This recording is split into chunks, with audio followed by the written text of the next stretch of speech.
Mekarsai menjadi sahabat dan melayani. Sahabat Mekarsai yang berbahagia, salam sehat selalu ya. Untuk kita semua, senang bisa berjumpa lagi dalam bincang-bincang sahabat Mekarsai. Pada kali ini saya Pranandito ditemani Pak Kristiono. Sehat Pak ya? Sehat. Oke. Pada kesempatan kali ini kita mau ngobrol atau bincang-bincang soal apa nih Pak Kris? Kita akan bincang-bincang soal administrasi kredit dan bagaimana capacity based lending ini diterapkan dalam koperasi, terutama di Mekarsai. Oke, administrasi kredit dan capacity based lending ya. Jadi bagi sahabat Mekarsai, sebelum masuk ke sana, ada yang tahu nggak nih apa itu perkreditan atau yang terlintas lah di sahabat Mekarsai secara umum Ya, perkreditan apa? ketika kita ngomong perkreditan, seringkali muncul nih beberapa hal yang diungkapkan nih. Ada orang yang kadang langsung, wah ini soal hutang ini Pak, Uang, ada uang, soal uang, aksuran gitu. ya ada soal aksuran dan sebagainya. Kemudian perlu, wah itu soal bagaimana nanti mikir angsuran nih Pak. Aku duit kewajiban piro Pak. Nah, itu ya Secara umum ya Pak ya, secara umum pasti orang beranggapan perkreditan itu ya itu tadi ada pinjam meminjam uang gitu. Ya. Secara yang harus kita pahami Pak, apa Ya. di balik itu?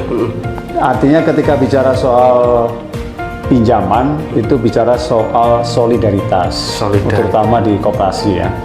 Karena perlu kita ingat bersama bahwa sumber dana yang dipinjamkan ini adalah hasil dari simpanan anggota, bukan dari pihak lain atau pinjaman atau dari bantuan dari pihak lain, tidak. Tetapi dalam bentuk koperasi, uang yang dipinjamkan kepada anggota yang lain itu adalah bentuk solidaritas dari semua anggota dalam bentuk simpanan, baik itu simpanan saham maupun simpanan non saham. Nah, ini yang perlu kita bergarisbawahi, dan solidaritas ini harus kemudian diikuti dengan kepercayaan. Karena anggota menyimpan itu adalah anggota yang memberikan kepercayaannya dengan uangnya disimpan di Mekarsai atau di koperasi. Nah, ketika anggota itu akan diberi pinjaman, itu diberikan juga kepercayaan. Ada sejumlah uang yang milik sekian banyak orang itu dipercayakan kepada kita. Nah, bicara soal pinjaman di koperasi adalah bicara soal kepercayaan, bicara soal solidaritas. Nah, itu ya. Jadi seperti di awal tadi Pak Kris ya mengatakan CBL ya kan? Ya. Capacity based lending.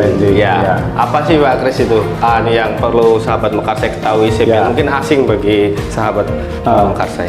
Khusus saat ini memang kita akan bicara soal bagaimana pinjaman ini yang didasari dengan capacity based lending. Nah, CBL ini adalah satu bentuk pemberian pinjaman yang boleh dikatakan ini bentuknya adalah non-tradisional.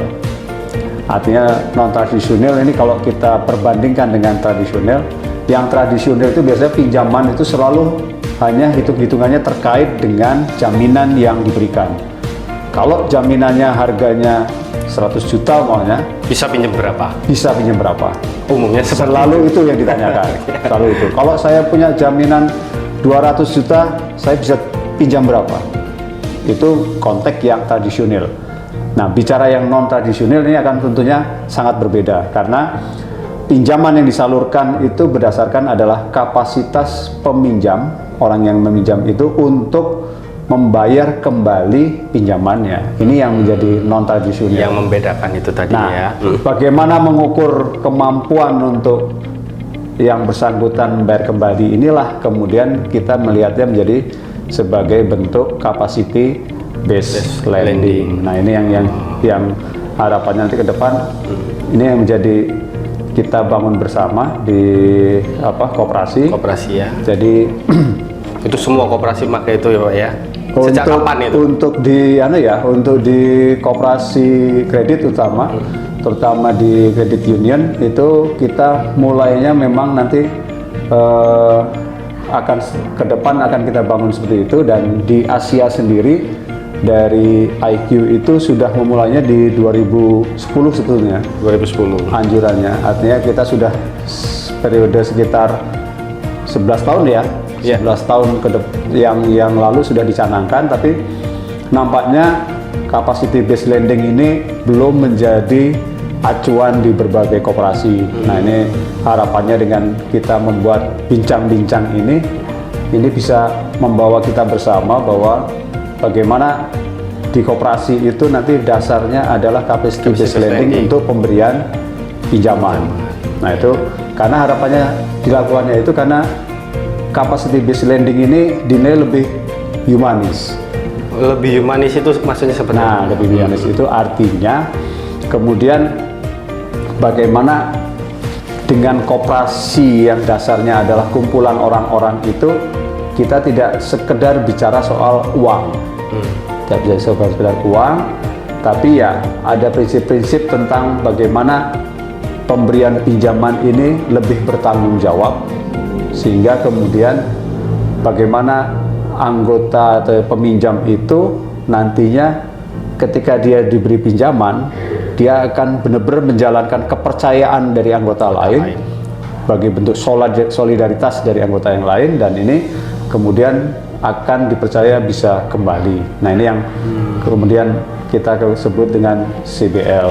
Ini memang gitu ya, berkembang terus saat ini, dan ada alatnya juga ini dalam CBL itu ya. Ya, ada alat analisisnya untuk alat bantu ya. Setahu saya ada beberapa macam ya Pak ya untuk yang ada di CBL. Dan ini apa itu? Tentunya ada berbagai bentuk prinsip alat bantu analisis sebetulnya terkait dengan analisa pinjaman, tetapi ini yang ciri khas dari koperasi, khususnya koperasi kredit. Jadi yang kita mulai pertama mungkin bisa analisis 6C. Itu analisis 6C, kemudian ada analisis arus kas, kemudian ada analisis rasio hutang, kemudian ada analisis yang mengkombinasi dari ketiganya. Untuk analisis 6C nanti kita jelaskan satu persatu. Kemudian kalau arus kas itu lebih bagaimana sebetulnya bisa mengkomunikasikan tentang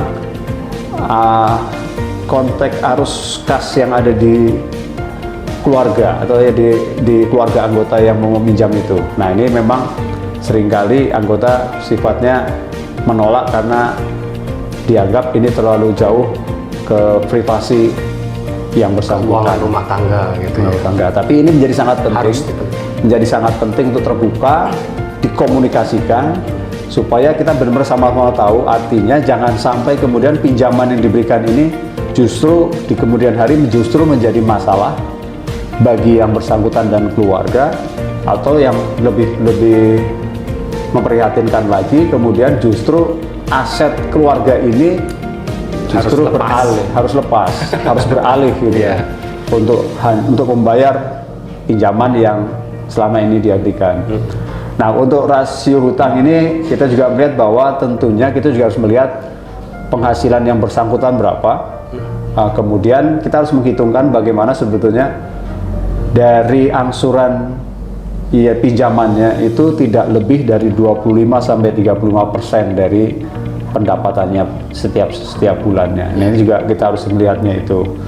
Nah, ini kan menjadi bentuk tanpa keterbukaan tentunya komunikasi nggak akan berjalan, dan CBL-nya sendiri ini tentunya jauh dari kondisi yang sebenarnya nanti diharapkan gitu ya. Skornya kecil ya Pak ya? Bisa jadi skornya kecil, bisa jadi data informasi yang diberikan itu juga menjadi tidak valid ya. Ya, betul. Itu yang harapannya nanti kita itu pasaran. Jadi kalau CBL itu kan mungkin untuk menjalankannya ada banyak prinsip ya Pak ya? Ya. Ada yang saya tahu ada sekitar 10-an prinsip atau mungkin bisa lebih ya Pak. Bisa dijelaskan itu Pak, prinsip-prinsip yang ada di dalam CBL? Ini sebetulnya kita jalankan supaya, karena capacity based lending ini harapannya nanti ke depan dijalankan secara mandiri, dalam arti yang bersangkutan yang akan mengisi poin-poin atau informasi yang terkait dengan beberapa pertanyaan terkait dengan CBL. Nah ini yang harapannya ketika ini dijalankan, kemudian ini akan mendukung beberapa prinsip yang ada di CBL sendiri. Ada sekitar 11 sebetulnya Pak Roland. 11 ya. Ya. 11 itu yang pertama kita harus mendahulukan keamanan, kemudian ada perhitungan risiko, kemudian bagaimana kriteria peminjam yang baik, kemudian kita juga harus bangun ketelitian, privilege, kemudian kita juga melihat bagaimana peminjam yang sebelumnya sudah bermasalah itu tidak kita beri pinjaman kembali. Ada diversifikasi risiko, kemudian ada ragam wilayah, ada jaminan pinjaman untuk yang pinjaman komersial. Kemudian yang berikutnya bagaimana nanti antara pinjaman proyek yang layak dengan partisipasi anggota, ini ada persentase yang harus kita bangun. Itu Mas Polan, kaitannya dengan kita bagaimana menjalankan prinsip CBL. Ketika anggota akan meminjam, budaya tentang CBL ini sudah benar-benar menyatu di anggota sendiri. Sedang yang diberlakukan sekarang itu untuk permohonan penilaian permohonan kredit kan ada Tukepar dan 6C. Tukepar ini menjadi satu acuan. Nah ini yang hubungannya dengan Tukepar. Nah nanti kita coba lihat lagi yang kaitannya dengan 6C. C yang pertama itu kan capacity. Capacity ini tadi kalau kita lihat tadi di CBL tadi ada bagaimana kemampuan anggota pinjam itu terbukti membayar kembali pinjaman lamanya sesuai dengan persyaratan yang disepakati atau tidak. Lalu karakter yang kedua. Karakter itu hampir sama tadi dengan yang Tukepar tadi. Ini lebih ke bagaimana integritas dan kredibilitas anggota dalam hubungannya dengan yang konsep pertama yang bisa jelaskan tadi tentang kepercayaan. Lalu berikutnya itu ada kapital ya Pak ya? Ya, kapital. Kapital ini bisa kita bangun, bisa kita lihat dari keseriusan atau komitmen yang bersangkutan dalam simpanan.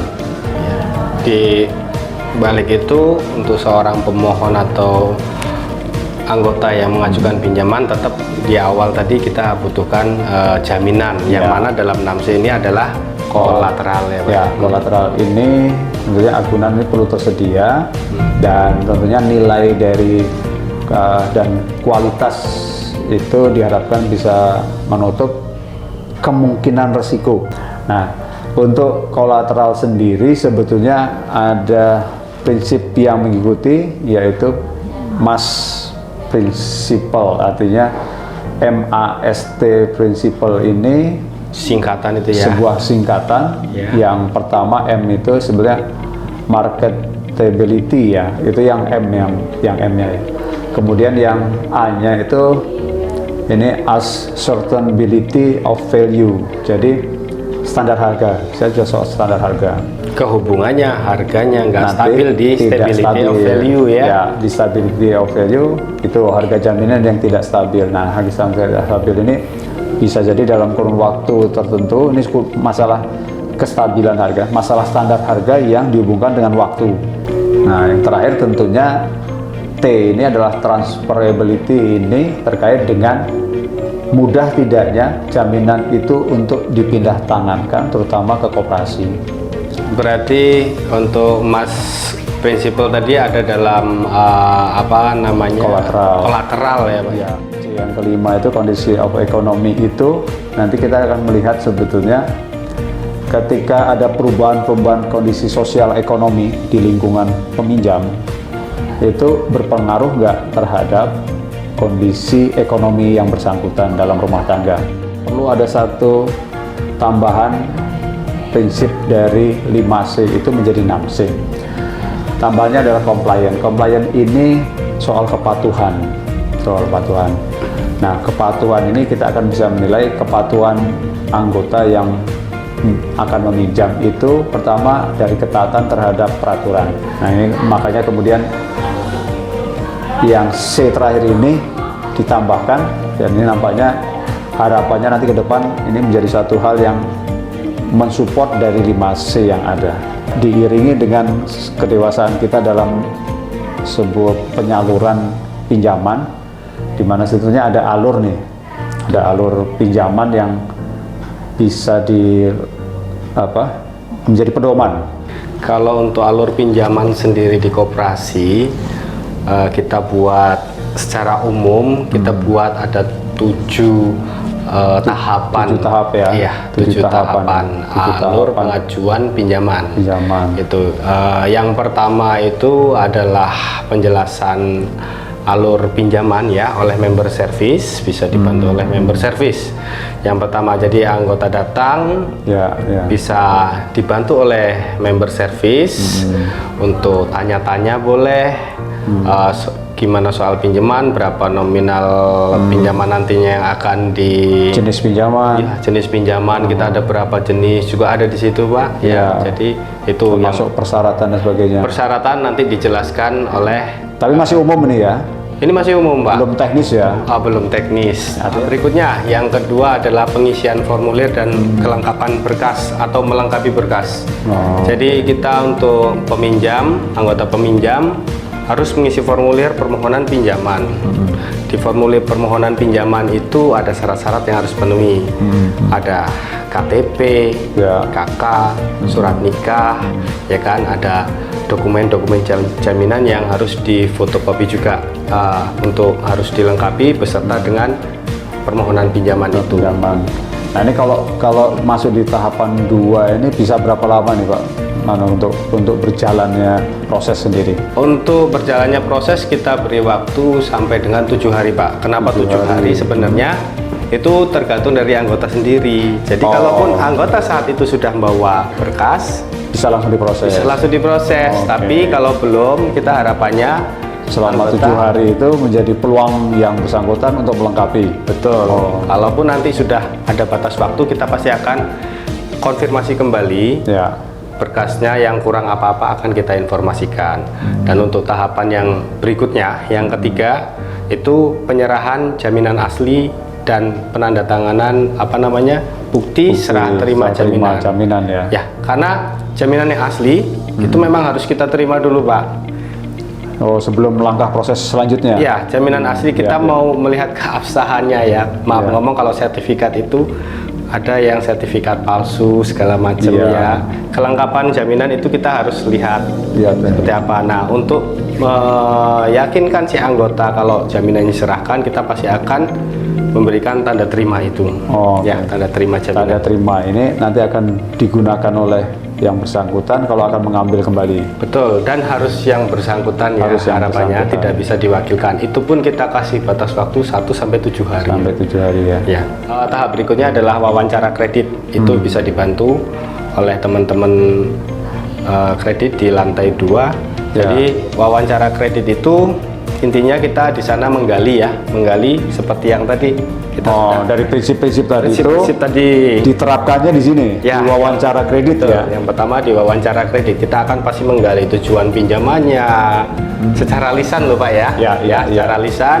Kita akan menggali tujuan pinjamannya, kemampuan dan sumber pembayarannya dari mana, berapa, prospek usaha yang akan dijalankan seperti apa, lalu jaminannya sudah diserahkan, itu akan kita lihat juga keabsahannya, lalu nilainya berapa. Nanti itu ada juga yang faktor yang bisa kita untuk melihat, misalkan PBB Pak PBB setempat bisa juga jadi patokan. Tahapan setelah wawancara kredit itu tadi kita ada pemilahan, kalau di bahasa umum dia analis ya Pak dia bisa menganalisis apakah permohonan yang sudah dimasukkan itu layak diberi pinjaman langsung atau akan kita tindak lanjuti atau investigasi. Yang pertama, kalau misalkan dia layak, biasanya anggota itu yang sudah pernah pinjam mempunyai track record baik.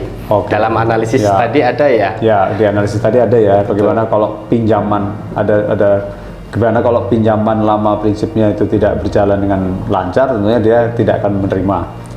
Tapi ketika kita bicara di Tukepar tadi, ketika yang bersangkutan itu punya track record yang baik dari pinjamannya, tentunya ini dia akan lebih mudahkan dia untuk pinjaman berikut. Jadi dari sebelum tahapan ke survei, bisa juga si permohonan tadi kita langsung rekomendasikan untuk di ACC atau dicairkan. Sebelum itu bagi anggota yang memang memiliki track record baik ya. Tapi kalau bagi anggota yang memang harus perlu investigasi lebih dari tadi hasil wawancara kredit, kita akan lakukan survei, Pak. Oh gitu, berarti ini harus dilihat langsung ini? Harus kita itu investigasi. Apa saja yang disurvei, Pak? Yang disurvei, yang pertama berdasarkan tujuan pinjaman tadi. Ya, misalkan yang tadi kan baru lisan ya? Ya. Baru lisan. Jadi baru lisan. Benar-benar di lokasi. Benar-benar. Apakah tujuannya ada? Ya. Apakah tujuan usahanya ada? Apakah usahanya punya dia atau bukan? Ya kan, dari tujuan pinjaman misalkan tadi untuk usaha. Lalu dari jaminan, seperti apa nilai jaminannya? Kita akan tanya warga sekitar, kita akan tanya tetangga kiri kanan untuk tahu pasarannya secara lisan bagi orang di sana. PBB yang ada biasanya hanya untuk patokan aja, ya kan? Dan jaminan itu bermasalah apa enggak seperti tadi? Ya, betul ya. Kita harus lihat tuh sejarah jaminan itu, misalkan anggota pengajuan menjaminkan rumah itu apakah ada sengketa, ya ada sengketa atau tidak. Dan untuk tempat tinggal nih yang perlu diketahui juga, tempat tinggal kita akan penilaian kita akan akan kecil untuk si anggota yang ngontrak, Pak ya, karena dia kan tempatnya tidak menetap. Kita akan lebih memberi penilaian tinggi untuk anggota yang tinggal di rumah tinggal milik mereka sendiri. Jadi ini gambaran ya, jadi benar-benar bisa ketika kita cari tempatnya itu benar-benar bisa kita temukan yang bersangkutan ada di lokasi tersebut. Betul. Gitu ya. Sampai dengan kita menggali karakter anggota tersebut, ya disitulah, karena dari semua itu yang prinsip kita tadi obrolkan, kita harus sampaikan nih laporan kita nih tim survei nih ke tim kredit. Nah, di era digital ini sudah ada teknologi digital belum yang digunakan terkait dengan survei ini? Sudah pasti. Seperti apa? Minimal Google Map wajib. Artinya ketika yang bersangkutan menyatakan usaha saya ada di sini, itu harus benar-benar bisa share lokasi untuk kita petugas bisa langsung menuju ke lokasi. Ya, selain tempat usaha, tempat tinggal ataupun jaminan, itu pasti akan kita lihat semua. Dan si surveyor sendiri pasti akan mendata semua koordinat tempat usaha, rumah tinggal, ya kan, dan jaminan. Kenapa kita melakukan seperti itu? Kita harapannya untuk ke depan, kalaupun terjadi resiko yang menangani beda lagi dari tim tagih, kalau sudah di sistem sudah ada koordinatnya, kita tinggal klik aja sudah langsung ke lokasi. Kita nggak perlu tanya-tanya ke kelurahan, berarti kalau dengan koordinat itu sudah kita ambil, sekian tahun yang akan datang, nggak mungkin kemudian bicara, Pak, jaminan saya bukan di sini, Pak. Atau koordinatnya berubah gitu, tidak akan ya? Betul. Itulah fungsinya kita benar-benar familiar Google Map. Semua harus teknologi digital sudah mulai diberlakukan dan itu sangat membantu. Itu sangat membantu. Gitu. Lalu setelah mereka pulang membawa data nih, ada tambahan-tambahan data yang bisa digunakan, itu langkah selanjutnya dari pihak koperasi apa nih? Kita dari surveyor tadi ya Pak ya, dari surveyor data diolah, catatan dari hasil survei ya dikumpulkan jadi satu dengan data wawancara yang di awal tadi diserahkan ke tim kredit. Nah, untuk step berikutnya adalah analisis kredit oleh tim kredit. Jadi nggak cuma sekedar satu orang senang dan tidak senang memutuskan ya? Ini tim ya? Tim kredit, Pak. Gitu. Jadi kalaupun pengurus pun nanti ada yang mengajukan atau keluarga pengurus mau mengajukan, itu tetap dengan langkah-langkah yang tadi itu harus dijalankan tetap ya? Iya dong, Pak. Padahal pengurus itu kan katanya punya kekuasaan, Mas. Enggak juga ya? Enggak juga, Pak. Kita kan diberi kepercayaan anggota yang lain juga untuk harus selektif, harus benar-benar analisisnya juga harus sesuai, Pak. Jadi kalau dibilang pengurus itu mendapat fasilitas khusus terutama dalam hal pinjaman, salah besar, Pak. Salah besar ya? Salah besar, Pak. Kita nggak melakukan.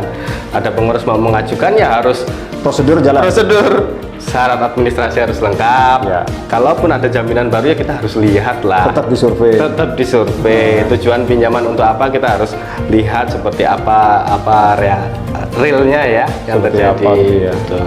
Dan ini bagian usaha atau bagian nggak takut dipecat sama pengurus? Kalau kita udah sesuai prosedur apa dipecah. Ada SOP-nya Ya betul. Ya.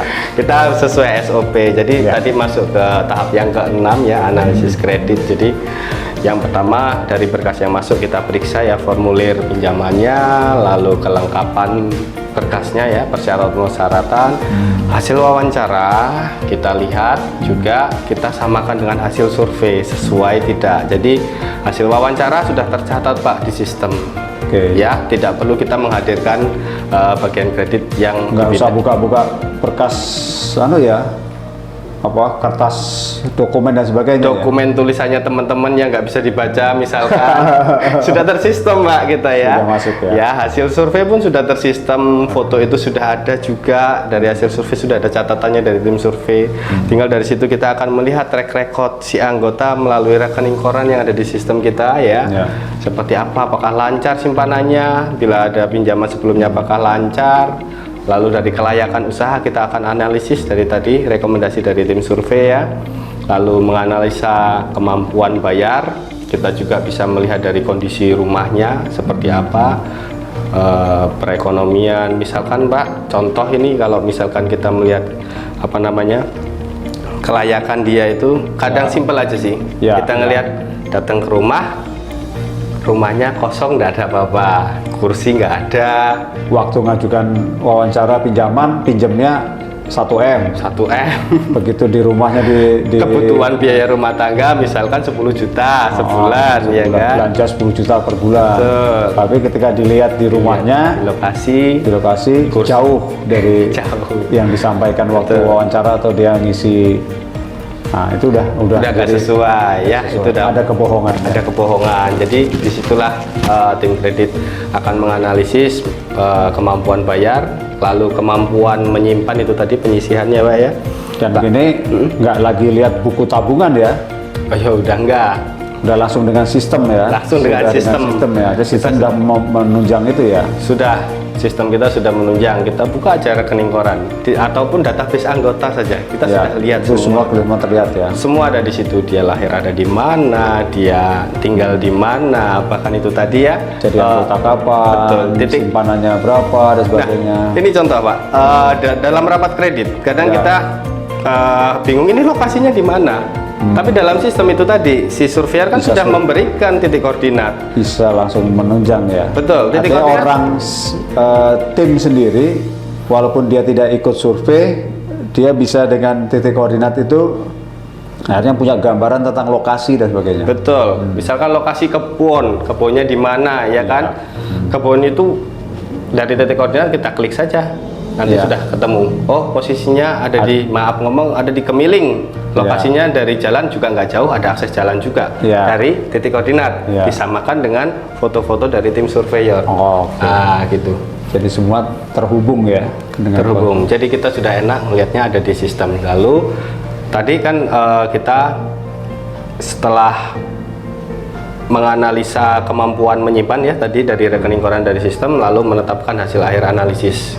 Ya di situ kita akan putuskan apakah permohonan pinjaman anggota itu bisa disetujui ataupun ditangguhkan ataupun ditolak Pak. Jadi ada tiga ya. disetujui, ditangguhkan atau ditolak. Nah kalau disetujui sudah pastilah ya. Ya, oke, nanti kita masuk di pembicaraan berikutnya bagaimana proses pencairan ya. Ya. Nah, ini yang terutama terkait dengan yang ditangguhkan dulu saya bicarakan. Oke. Nah, jadi ditolak dan disetujui nanti kita bicarakan di periode yang lain. Tapi soal ditangguhkan ini sebetulnya apa yang bisa dilakukan kembali oleh yang bersangkutan yang mengajukan pinjaman?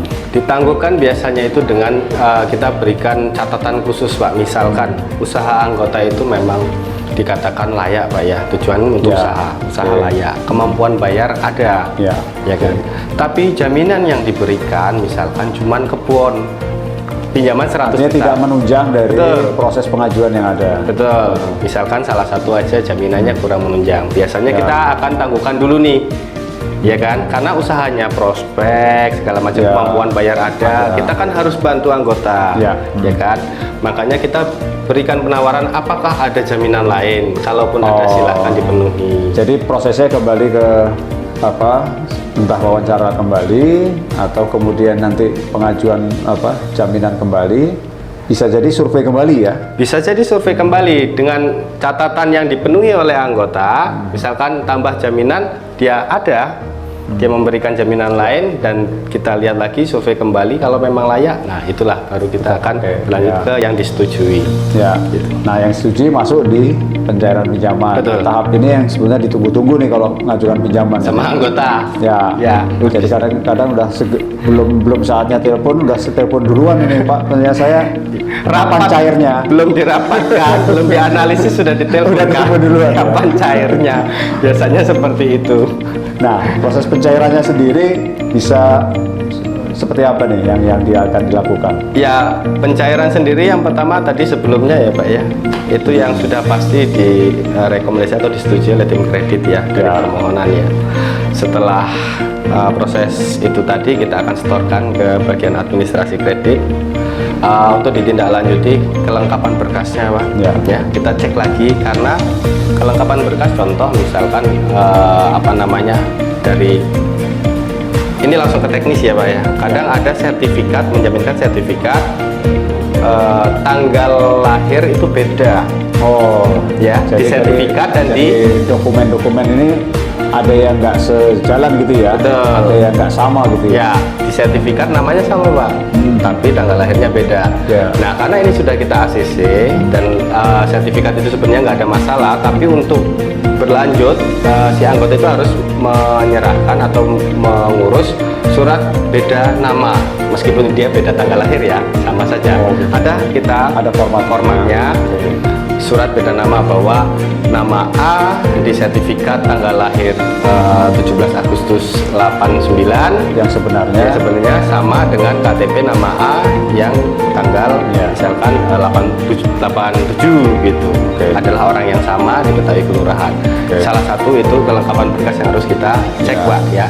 Lalu pengikatan notaril ya, begitu yang sertifikat harus kita ikat, kita berbankan APHT Pak. tapi tidak semua Kita bebankan APHT, Bebankan betul. APHT. Yang kita bebankan biasanya memang untuk pinjaman-pinjaman yang beresiko tinggi. Ya. setelah itu Setelah langsung melakukan penandatangan Penandatangan perjanjian kredit, Perjanjian kredit, ya, ya. perjanjian kredit di kantor, dan ini administrasinya pun kita sekarang samakan semua, kita foto Pak. Karena kasus yang sudah pernah, kadang istri saya nggak, istrinya nih Pak, merasa tidak pernah ikut tanda tangan gitu ya. ada yang tanda tangan di kantor, siapa itu jadi? Nah, istri siapa? kita buktikan dengan foto. Ada ini juga nih, berarti Ya. ada yang sedikit ya. Betul. Bisa Ada itu, Pak. menimbulkan perpecahan juga di Ada rumah itu, Pak. Jadi, rumah tangga atau di keluarga ya. Istrinya datang ke kantor, saya nggak merasa pinjam. Saya nggak pernah tanda tangan. Iya, saya nggak pernah tanda tangan, ikut tanda tangan pinjaman suami saya. Nah, sekarang kita sudah ada. Jadi benar tadi yang di prinsip CPL ada teliti, itu Teliti. termasuk sampai benar nggak ini yang dibawa pasangannya gitu. Betul, ya, kita lihat dengan kelengkapan berkas Pak, biasanya kita menyamakan itu ya, misalnya oke. KTP-nya sama, fotonya sama, tanda tangannya sama. Kita foto waktu penandatanganan perjanjian itu kita Prosesnya arsipkan. kita harus diarsipkan. Iya, kita arsipkan gitu. Lalu setelah itu berkas itu kita serahkan ke kasir untuk bisa diproses untuk penyerahan dananya. Ya, penyerahan cairannya ini persisannya ya. Betul. Jadi nantinya si anggota bisa menerima dananya plus tabel angsuran yang harusnya nanti untuk pegangan angsuran pinjaman setelahnya. Lalu untuk step berikutnya itu sudah tinggal memonitoring sebenarnya Pak. Nah, ini yang harus Pasca terus pinjaman ya. Nanti kita diskusi lagi bagaimana pasca pinjaman ini bisa kita jaga, kita kelola. Betul. Karena bicara soal Mekarsai menjadi sahabat, tentunya perlu ada pendampingan anggota, Betul. baik itu anggota yang meminjam maupun anggota yang tidak meminjam. Kita ada banyak bincang-bincang nih soal perkreditan, soal CDL juga banyak ya. Jadi kalau kita bisa melihat bahwa bicara soal pinjaman adalah bicara bentuk dari solidaritas antar anggota. Nah ini yang terjadi di koperasi. Jadi tadi kita jelaskan bagaimana sebetulnya bicara soal pinjaman, bagaimana anggota itu bersolidaritas dengan mengumpulkan uangnya berupa simpanan supaya bisa digunakan pihak lain. Jadi ini anggota menolong orang lain tanpa kehilangan sepeser uang pun. Nah ini yang disebut dengan solidaritas yang pertama. Lalu yang berikutnya tentunya kita akan melihat bagaimana sebetulnya pinjaman itu didasari oleh sebuah kepercayaan. Kepercayaan itu dalam arti bagaimana kemudian ketika anggota yang menyimpan itu adalah bentuk kepercayaan dia menyerahkan uangnya sebagai simpanan, dan diharapkan nanti proses penyerahannya ke anggota itu didasari juga dengan kepercayaan.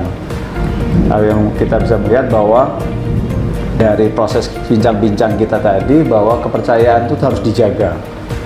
Nah, ketika kita menjaga kepercayaan itu tentu mau tidak mau kita harus punya sistem dari pinjaman itu sendiri yang mendukung kepercayaan tadi yang dibangun, bagaimana simpanan dari anggota itu bisa disalurkan menjadi pinjaman anggota. Nah, sistem itu mulai dari aturan, ada peraturan mainnya, ada SOP-nya, kemudian apa yang prinsip-prinsip apa yang harus kita jalankan, kemudian administrasinya seperti apa harus dijalankan. Ini sebuah sistem yang nantinya akan kita jalani secara konsisten terus-menerus, dan tentunya juga akan mengikuti perkembangan. Tadi disampaikan oleh Pak Pran, bagaimana sebetulnya ketika dulu maunya untuk survei itu kita hanya mengandalkan tanya kiri kanan untuk menuju lokasi, ternyata sekarang dengan perkembangan digital kita sudah bisa bagaimana teknologi digital itu membantu kita dengan digital map, itu kita bisa menuju lokasi dengan mudah,